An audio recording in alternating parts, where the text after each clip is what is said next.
Hello everyone, welcome to all on my YouTube channel. I hope आप बहुत अच्छे होंगे। तो हम यहाँ पर गेट 2025 के लिए प्लांट फिजियोलॉजी जो हमारी यूनिट है वो कवर कर रहे हैं। तो इसमें हमने थोड़ा बहुत कवर कर लिया था, होता है हमने ये सब चीजें देख लिया था। फिर उसमें हमने ये देखा था कि जो फोटोसिंथेसिस उसके क्या फीचर हैं। ये एंडरगोनिक टाइप की प्रोसेस होती है, रिडॉक्स प्रोसेस होती है, फिजियोकेमिकल प्रोसेस होती है एंड अपहिल प्रोसेस होती है। सब चीजें मैंने आपको समझा दी। फिर हमने कुछ एक्सपेरिमेंट्स देखे थे। फिर लास्ट में अल्टीमेटली हमने देखा था कि जो ऑक्सीजन इवॉल्व होती है वो हमारे वाटर के मॉलिक्यूल से इवॉल्व होती है, क्योंकि कुछ साइंटिस्ट ने बताया था कि CO2 के मॉलिक्यूल से होता है। तो ऐसा नहीं है, ये जो वाटर का मॉलिक्यूल होता है इससे ही हमारी अल्टीमेटली जो ऑक्सीजन है वो बनती है। ये सारे एक्सपेरिमेंट्स करने के बाद हमें लास्ट में ये पता लगा था। अब आज हम देखेंगे क्लोरोप्लास्ट की स्ट्रक्चर क्या होती है। तो जो क्लोरोप्लास्ट है इसकी स्ट्रक्चर अगर हम देखें तो इसमें क्या होता है, मेम्ब्रेनियस सिस्टम होता है एक, और एक होता है फ्लूइड। जो फ्लूइड पार्ट होता है उसको स्ट्रोमा बोला गया है। तो जो मेम्ब्रेनियस पार्ट होता है इसको ग्रेना लैमिना बोला गया है, एक को बोला गया है स्ट्रोमा लैमिना। ठीक है, अब यहाँ ये दोनों किस चीज के लिए काम करता है, रेस्पॉन्सिबल होता है for trapping the light energy and also for the synthesis of ATP and NADPH। This is directly light driven and called light reaction और फोटोकेमिकल रिएक्शन। यहाँ क्या बोला गया है, क्लोरोप्लास्ट क्या करता है, हमारे फोटोसिंथेसिस में हेल्प करता है। ये एक ग्रीन कलर का पिगमेंट होता है। इसकी स्ट्रक्चर हम पहले देखते हैं, उसके बाद हम समझेंगे। ये है हमारे क्लोरोप्लास्ट की स्ट्रक्चर। ये डबल मेम्ब्रेन वाला ऑर्गेनेली होता है। ये है इसकी आउटर मेम्ब्रेन, फिर ये है इसकी इनर मेम्ब्रेन, ये वाली इसकी इनर आउटर मेम्ब्रेन, यहाँ से यहाँ तक है इसकी आउटर मेम्ब्रेन, एंड ये वाली है इसकी इनर मेम्ब्रेन। इसके जो बीच वाला जो पार्ट है ये है इनर मेम्ब्रेन स्पेस। जैसे कि हम बनाना चाहें, ये है आउटर मेम्ब्रेन, ये है इनर मेम्ब्रेन, एंड इसके बीच वाला जो पार्ट है ये है हमारा इनर मेम्ब्रेन स्पेस। ठीक है, ये है आउटर मेम्ब्रेन और ये है इनर मेम्ब्रेन। ठीक है, ये तीनों चीजें इसमें होती है।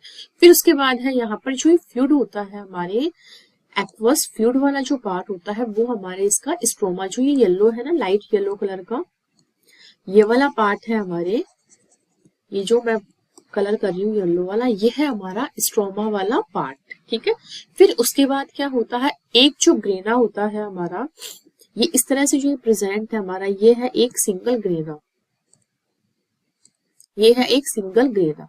ठीक है, अब ये ग्रेनम इसको बोला गया है। ग्रेनम किसको बोलता है, जिसमें क्या होता है काफी सारे के, मतलब कि ग्रेनम भी बोलते हैं, लेकिन जब ये सिंगल होता है इस तरह से तो इसको थाइलिकोइड बोलता है। अब ये कितने सारे थाइलिकोइड से सिक्के की ढेरी के फॉर्म में इस तरह से इकट्ठे रहते हैं तो इसको ग्रेनम बोला जाता है। ठीक है, ये सिंगल है हमारी थाइलिकोइड। अब यहाँ क्या है, एक थाइलिकोइड को दूसरा थाइलिकोइड जब जोड़ता है, ये देखो जॉइंट है ना, यहाँ से ये एक थाइलिकोइड हो गया, सॉरी एक ग्रेनम हो गया, यहाँ एक ग्रेनम हो गया, यहाँ एक ग्रेनम, तो ये आपस में क्या है, किस चीज से जुड़ रहे हैं, ये लैमिना से जुड़ रहे हैं। देखो लैमिना। ठीक है, और जो अब हमारा जो थाइलिकोइड है एक, उसके अंदर क्या है इस तरह से ये देखो यहाँ इसका अंदर वाले पार्ट को भी दिखाया गया है, इसको ल्यूमन बोला जाता है। थाइलिकोइड जो होता है इस तरह से होता है, इसके अंदर वाले पार्ट को क्या है, ल्यूमन बोला गया है थाइलिकोइड का। इस तरह से इसके क्लोरोप्लास्ट की हमारे स्ट्रक्चर होती है। ऐसे डायग्राम में सब कुछ बहुत अच्छे से दिया हुआ है, आप इसको खुद से भी देख के समझ सकते हैं। एंड अब यहाँ पर क्या है, जो एक थाइलिकोइड होती है इसमें दो रीजन होते हैं, एक तो अप्रेस्ड पार्ट होता है, एक प्रेस्ड पार्ट होता है। इस तरह से एक के ऊपर एक थाइलिकोइड लगी हुई रहती है। तो ये पार्ट जो होता है हमारा, ये होता है नॉन अप्रेस्ड। ये चलो ये चीजें मैं आपको बाद में समझाऊंगी। और ये क्या है, दबा हुआ रहता है एक दूसरे से, इसको बोला जाता है अप्रेस्ड। तो इसकी स्ट्रक्चर हमने देख ली है। तो यहाँ क्या बोला गया है, जो ग्रेना लैमिना है या स्ट्रोमा लैमिना है, ये क्या है, रेस्पॉन्सिबल होता है लाइट को ट्रैप करने के लिए एंड ऑल्सो सिंथेसिस करते हैं हमारे ATP एंड NADPH का। और ये डायरेक्टली लाइट ड्राइवन या इस लाइट रिएक्शन में क्या है, ये हेल्प करते हैं। जबकि जो स्ट्रोमा वाला पार्ट होता है, enzymatic reaction incorporated CO2 into the plants leading to the synthesis of sugar which in turn forms, ये बनाता है स्टार्च। ठीक है, it is not directly light driven but are the dependent on products of light reaction ATP and NADPH। And are called by reaction और carbon reaction. यहाँ क्या बोला गया है, जो हमारा जो मेम्ब्रेनियस पार्ट होता है उसके अंदर तो क्या है, हमारी लाइट रिएक्शन होती है। अब लाइट रिएक्शन होती है तो उसके जो प्रोडक्ट्स होते हैं, बाई प्रोडक्ट्स क्या क्या मिलते हैं हमें लाइट रिएक्शन में, वो मिलता है एटीपी एंड NADPH। ठीक है, अब यहाँ क्या होता है, लाइट रिएक्शन में दोनों चीजें बन गई है एंड CO2 भी बनता है, सॉरी O2 भी बनता है, जो कि हम रेस्पिरेशन में ले लेते हैं। अब यहाँ क्या है, जो ATP NADPH बनता है, ये क्या होता है, हमारे जो लाइट या डार्क रिएक्शन जो होती है उसमें यही प्रोडक्ट जो है वो काम में लिए जाते हैं, इसलिए इनको क्या बोला गया है, लाइट इंडिपेंडेंट। ये क्या करता है, जो लाइट की प्रेजेंस में जो प्रोडक्ट्स बनते हैं उन्हीं को ही यूज में लेते हैं, इस क्या बोला गया है, लाइट इंडिपेंडेंट। ठीक है, बट डायरेक्टली ये लाइट के ऊपर डिपेंडेंट नहीं होते हैं, लेकिन लाइट रिएक्शन के अंदर बने हुए जो प्रोडक्ट्स होते हैं उनके ऊपर डिपेंड करते हैं। तो आपको ये समझ में आया होगा। अब मैं आपको स्ट्रक्चर दिखाती हूँ। ये देखो, सन जो है इससे डायरेक्ट एनर्जी आ रही है हमारे, या लाइट आ रही है, कहाँ आ रही है, ग्रेनम, जो ग्रेनम वाला पार्ट है वहां पर क्या है, लाइट रिएक्शन होती है। यहाँ क्या होता है, ऑक्सीडेशन होता है वाटर का। ठीक है, वाटर का ऑक्सीडेशन होता है तो उससे क्या क्या मिलता है हमको, ऑक्सीजन मिलता है। ठीक है, यहाँ वाटर का ऑक्सीडेशन हो गया लाइट रिएक्शन में, ये देखो ऑक्सीजन अल्टीमेटली बन गया है, यहाँ पर ATP बन गया है एंड NADPH बन गया है। ये चीजें आपको पता है। ठीक है, अब यहाँ पर क्या है, हमारे ये चीजों तीनों चीजें जो है ये हमारे लाइट रिएक्शन में बनी है, ये आप लोगों को ध्यान रखना। अब लाइट रिएक्शन में जो जो चीजें बनी है इसको तो हम रेस्पिरेशन में हेल्प में ले लेते हैं, एंड जो ATP या NADPH बना है ये हमारे जो डार्क रिएक्शन है उसमें काम में आ रहे हैं, ये बाई प्रोडक्ट्स के रूप में। तो यहाँ CO2 है, यहाँ रिडक्शन हो रहा है CO2 का, इसके अंदर हो रहा है शुगर फॉर्म में, starch and other organic compounds में। तो ये होता है हमारे dark reaction and light reaction, जो कि क्लोरोप्लास्ट के अलग अलग पार्ट में करवाई जाती है। अब हम देखते हैं अलाइनमेंट ऑफ क्लोरोप्लास्ट। तो यहाँ क्या है, usually the chloroplast align themselves अलाउ the walls of the mesophyll cells such that they get the optimum quantity of the incident light। तो यह कंडीशन है। ठीक है, आपको पता है बहुत ज्यादा लाइट गिर रही होती है तो क्या है, वो हमारे क्लोरोप्लास्ट को डैमेज भी कर सकती है। तो इसके लिए क्या है, ये लोग क्या है अपना अलाइनमेंट थोड़ा चेंज कर लेते हैं कि डायरेक्ट जो है लाइट इतनी हाई इंटेंसिटी की हमारे जो क्लोरोप्लास्ट के ऊपर गिरेगी तो क्लोरोप्लास्ट जो है हमारा डैमेज हो सकता है। तो इसके लिए कुछ अलाइनमेंट या कुछ पोजीशन में चेंज करते हैं जिससे कि हमारे क्लोरोप्लास्ट जो होता है वो डैमेज ना हो। तो कंडीशन क्या है, ये देखो हाई इंटेंसिटी की अगर लाइट आती है तो क्या है, ये हमारे parallel to the incident light या लैटरल वॉल्स। तो इस तरह से अगर लाइट गिर रही होती है तो ये अपना अलाइनमेंट इस तरह से कर लेते हैं, यहाँ क्लोरोप्लास्ट अलाइन हो जाते हैं तो यहाँ इनके ऊपर डैमेज नहीं होता है। और लो इंटेंसिटी की आती है लाइट तो ये क्या करते हैं, जैसे ये लाइट आ रही है ये जस्ट ऐसे ऐसे अपने आप को परपेंडिकुलर इसके अलाइन कर लेते हैं, जिससे कि अगर लो भी आ रही है वो भी डायरेक्ट इसके ऊपर ही आकर के गिरे। तो यहाँ अगर हाई लाइट की इंटेंसिटी आती है तो इसको पैरा स्ट्रोफ बोला गया है, एंड लो लाइट इंटेंसिटी आती है तो इसको EP स्ट्रोफ बोला गया है। और मॉडरेट लेवल की अगर लाइट आती है तो रैंडमली कहीं भी इधर से भी आ सकती है, इधर भी गिर सकती है क्लोरोप्लास्ट के, इधर भी इस तरह से। ठीक, तो इसको एपो स्ट्रोफ बोला गया है। ये चीजें आपको ध्यान होनी चाहिए। अलाइनमेंट क्या होता है क्लोरोप्लास्ट का, बहुत ज्यादा लाइट गिरती है तो क्या होता है, किस तरह से अपना अलाइनमेंट करते हैं, और लो इंटेंसिटी की होती है, मॉडरेट होती है तो किस तरह से अपना अलाइनमेंट करते हैं। इन टर्म्स को क्या बोला जाए, ये चीजें आपको ध्यान होनी चाहिए। ये देखो हाई लाइट की इंटेंसिटी आ रही है तो ये देखो इस तरह से जो क्लोरोप्लास्ट है ये है हमारे क्लोरोप्लास्ट। तो आपको ध्यान रखना है ये है क्लोरोप्लास्ट। तो क्लोरोप्लास्ट का अलाइनमेंट देखो किस तरह से हो गया है लेटरल वॉल की तरफ। यहाँ लो लाइट की इंटेंसिटी है तो ये देखो बिल्कुल इसके परपेंडिकुलर ही इन्होंने अपना अलाइनमेंट कर लिया है कि जो भी लाइट आ रही है वो इनके ऊपर गिरे अच्छे से। यहाँ है मॉडरेट लाइट तो रैंडमली क्लोरोप्लास्ट हमारा कहीं भी प्रेजेंट है। ठीक है, इसको पैरास्ट्रोफ बोला गया, EP स्ट्रोफ बोला गया, इसको एपोस्ट्रोफ बोला गया है। Various kinds of alignment of chloroplast, तो ये चीजें आपको ध्यान होनी चाहिए। अब है how many pigments are involve in photosynthesis, मतलब कि कौन कौन से पिगमेंट्स हैं जो कि इन्वॉल्व होते हैं हमारे फोटोसिंथेसिस के अंदर। अब है leaf pigments can be separated from any green plant through paper chromatography and the picture obtained is called chromatogram. Paper chromatography में क्या होता है, हम कोई भी लीफ होती है प्लांट की, उसको क्या है मोटार पिस्टल की हेल्प से क्या है उसको थोड़ा सा पीस लेते हैं। पीसने के बाद क्या है उसको पेपर क्रोमेटोग्राफिक पेपर आता है उससे उसको छान लेते हैं, क्या है उसको हम देखते हैं, तो उसको बोला गया है क्रोमेटोग्राम। तो यहाँ क्या होता है क्रोमेटोग्राफिक सेपरेशन में क्या होता है, of the leaf pigment shows that the colour we see in leaves is not due to single pigment but due to 4 pigments. यहाँ क्या है एक सिंगल पिगमेंट नहीं दिखता है, 4 टाइप के पिगमेंट्स हमें दिखता है और इनका अलग अलग लेवल जो है हमारे उस लीफ के अंदर बनता हुआ दिखता है। कोई यहाँ पर आएगा, कोई यहाँ पर, कोई यहाँ पर, लीफ नहीं उस पेपर के ऊपर। तो फर्स्ट पिगमेंट है क्लोरोफिल ए जो कि ब्राइट ग्रीन होता है या फिर ब्लू ग्रीन कलर का होता है। सेकंड है क्लोरोफिल बी जो कि येलो ग्रीन होता है। थर्ड है जेंथोफिल जो कि येलो होता है और फोर्थ है कैरोटीन जो कि येलो ऑरेंज टाइप का होता है। ये हमारे अलग अलग टाइप के पिगमेंट्स होते हैं।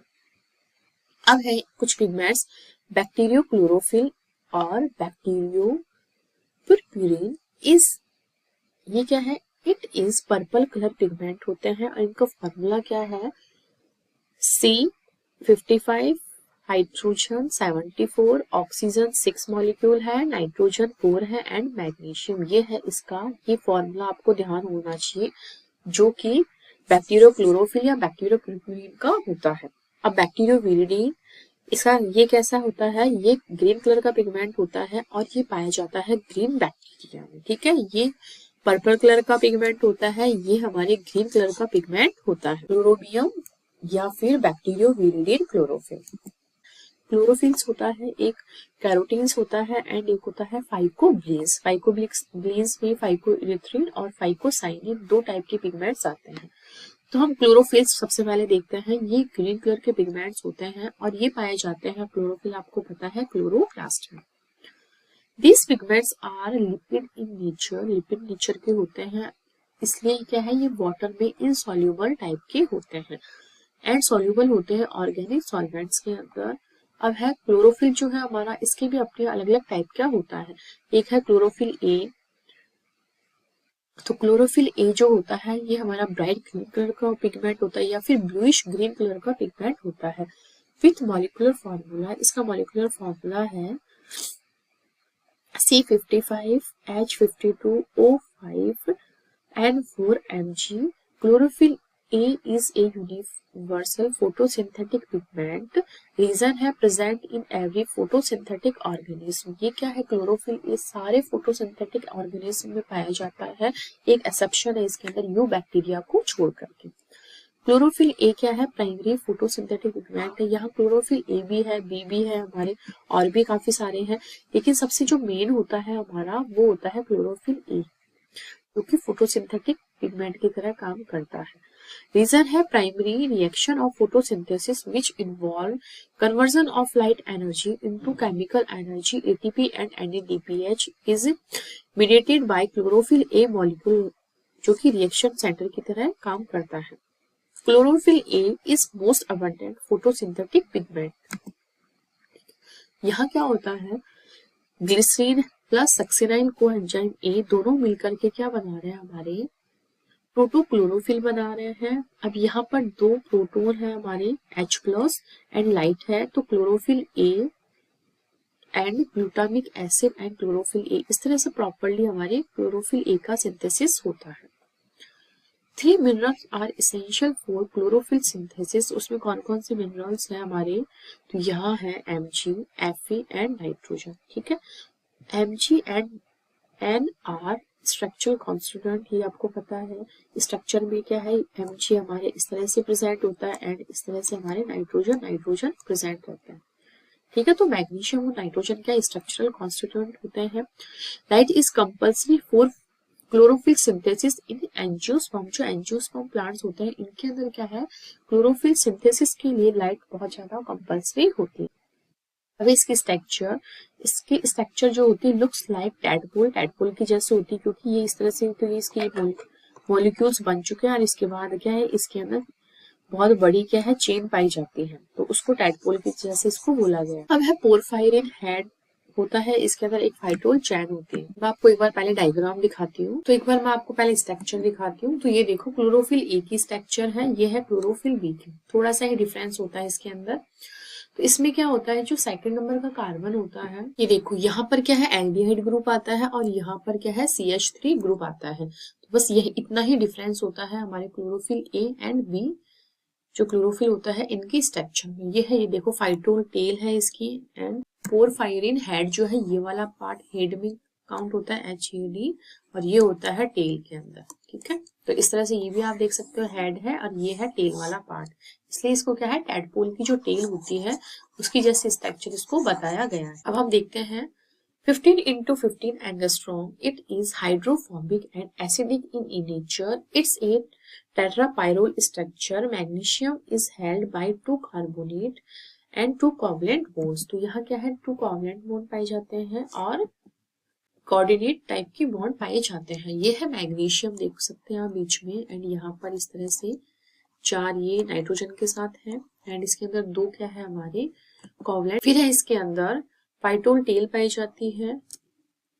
ये क्या है 20 एंगस्ट्रॉन लॉन्ग होती है। It is hydrophobic and alcohol nature में होते हैं, जबकि एसिडिक होती है, ये अल्कोहलिक नेचर में होती है। Remain embedded in lipid bilayer of thylakoid membrane. ये थाइलेकोइड मेम्ब्रेन के अंदर क्या है धसी हुई रहती है। और इसका फॉर्मूला आपको पता ही है C55H72। ऑक्सीजन इसमें 5 होती है, नाइट्रोजन 4 होता है एंड मैग्नीशियम होता है। तो ये है हमारे क्लोरोफिल ए की स्ट्रक्चर एंड उसके बारे में। अब है क्लोरोफिल बी। क्लोरोफिल ए और बी में थोड़ा ही डिफरेंस है। यहाँ क्या है वहां 72 था एंड ऑक्सीजन यहाँ क्या है 6 है, जबकि वहां ऑक्सीजन 5 था और सारा फॉर्मूला सेम का सेम।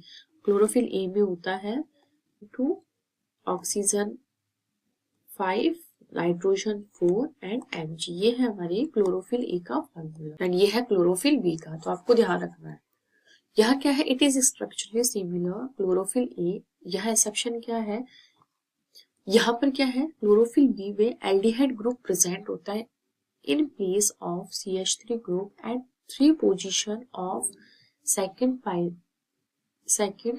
pyrrole ring। तो जो अभी मैंने आपको बताया था, ये देखो थर्ड पोजीशन है 1 2 3 और सेकंड फाइटोल, ये फर्स्ट है, ये सेकंड है, ये थर्ड है एंड ये हमारे फोर्थ।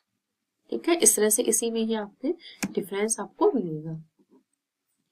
बस इतना सा इनमें डिफरेंस है। अब क्लोरोफिल सी होता है, इसके अंदर क्या है फाइटोल टेल नहीं पाई जाती, क्लोरोफिल डी एंड ई इस तरह से पाए जाते हैं। अब हम देखते हैं सेकंड पिगमेंट कैरोटीनॉइड्स। कैरोटीनॉइड्स क्या होता है, कैरोटीनॉइड्स क्या है yellow and yellow orange colour के पिगमेंट होते हैं जो कि पाए जाते हैं हमारे क्रोमोप्लास्ट के अंदर and occurs along with chlorophylls inside chloroplast। और ये क्या होता है वाटर में इंसॉल्युबल होता है। क्लोरोफिल जो है हमारा वो भी वाटर में इंसॉल्युबल होता है और ये यूनिवर्सल पाया जाता है, सब जगह पाया जाता है। लेकिन यू बैक्टीरिया में हमारा क्लोरोफिल भी नहीं प्रेजेंट होता है, ना ही कैरोटीनॉइड्स प्रेजेंट होते हैं। केमिकली दे आर टर्पीन्स होते हैं ये chemically and considered as most suitable stable pigments. Light is not necessary for their synthesis. यहाँ क्या है कैरोटीनॉइड्स के सिंथेसिस के लिए लाइट नेसेसरी नहीं होती है। They are hydrocarbons with conjoint double bonds. ये हाइड्रोकार्बन्स होते हैं और एक दूसरे से डबल बॉन्ड के थ्रू क्या है जॉइंट करते हैं। अब हम कैरोटीनॉइड्स देखते हैं। कैरोटीनॉइड्स क्या है, एक कैरोटीन्स होता है, एक होता है जेंथोफिल। तो जेंथोफिल क्या होता है हमारी येलो कलर का oxygen containing derivative of carotenes, जबकि यहाँ क्या होता है येलो ऑरेंज कलर का प्योरली हाइड्रोकार्बन होता है एंड इम्पीरियंस का फॉर्मूला दिया हुआ है C40 एंड H56। यहाँ क्या है ऑक्सीजन एब्सेंट होती है, जबकि यहाँ ऑक्सीजन प्रेजेंट होती है C40 H56 एंड ऑक्सीजन। ठीक है, यहाँ ऑक्सीजन प्रेजेंट होती है। दे आर 3 टाइप के होते हैं carotenes, beta and gamma.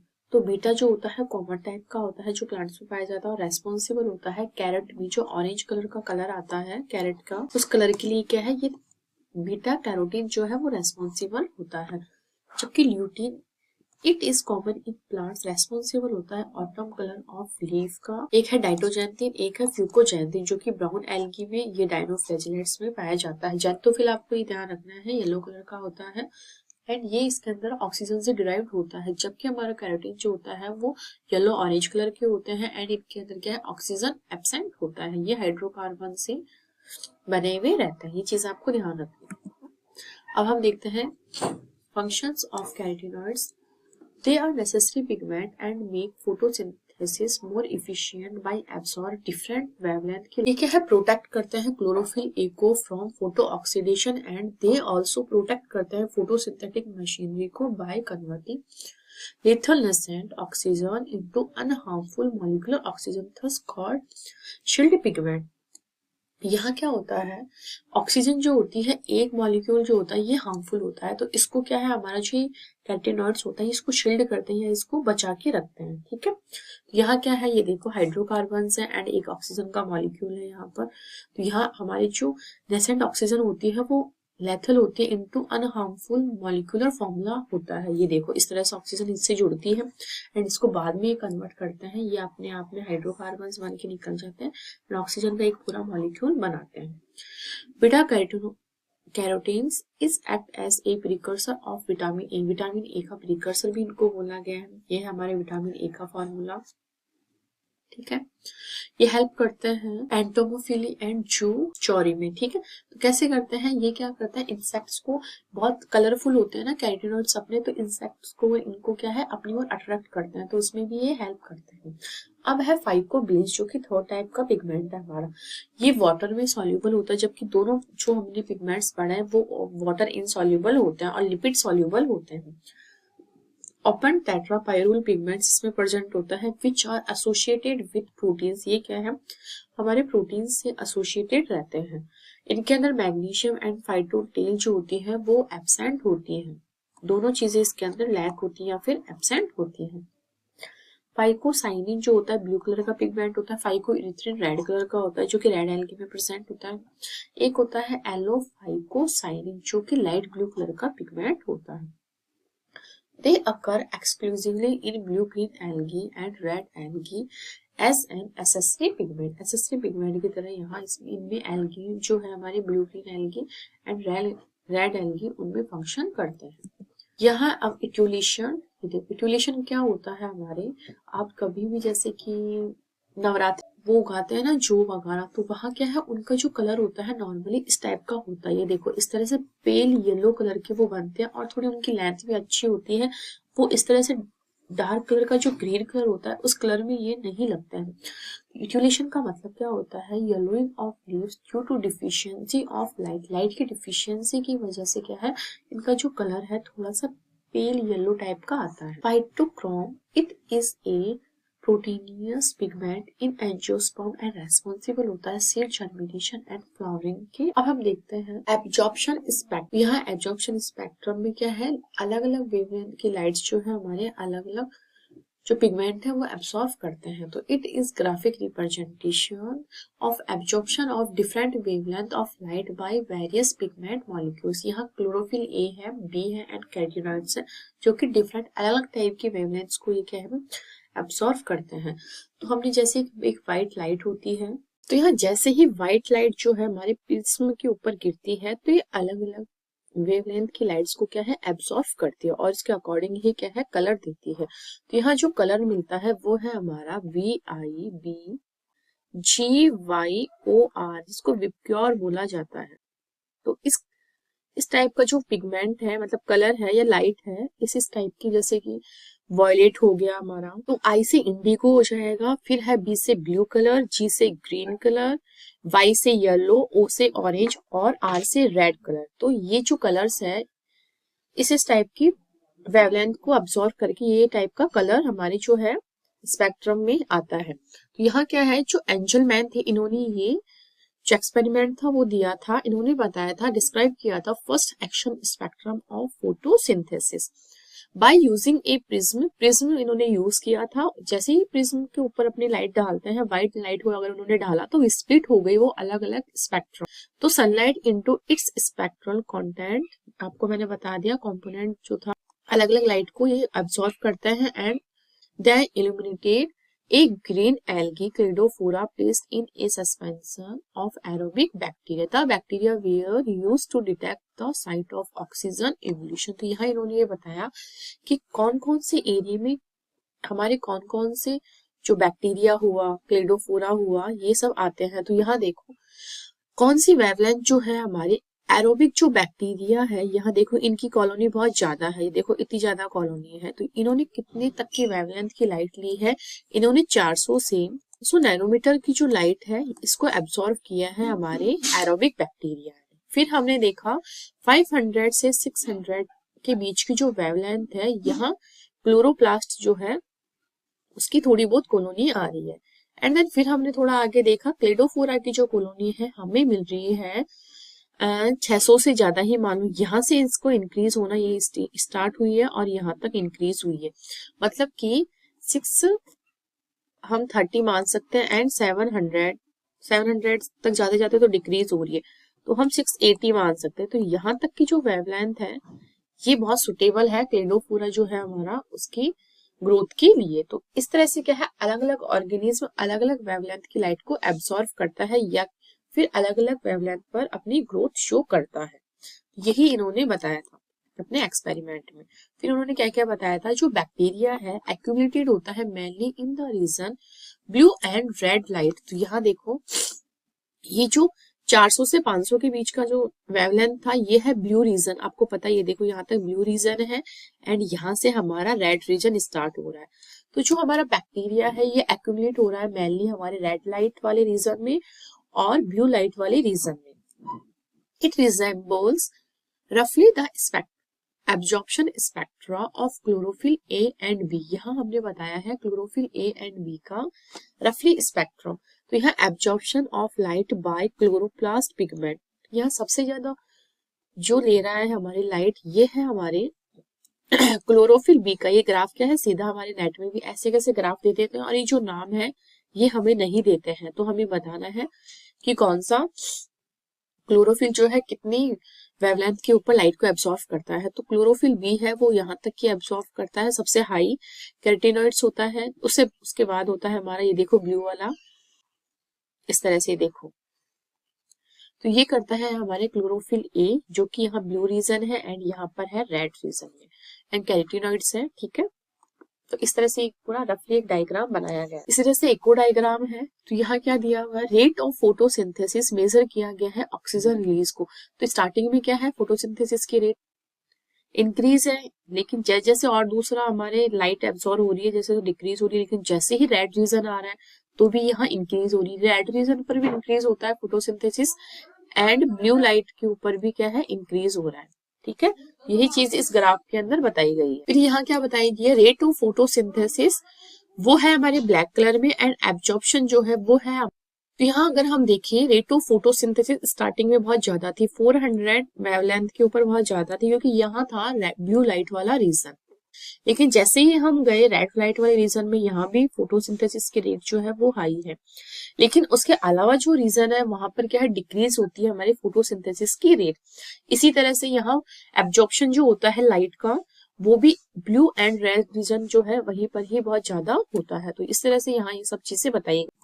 In graph से आपको समझना है, ये डायरेक्ट ग्राफ पूछे जाते हैं, आपको बताना होता है कि कौन सा ग्राफ सही है और किस चीज के लिए सही है।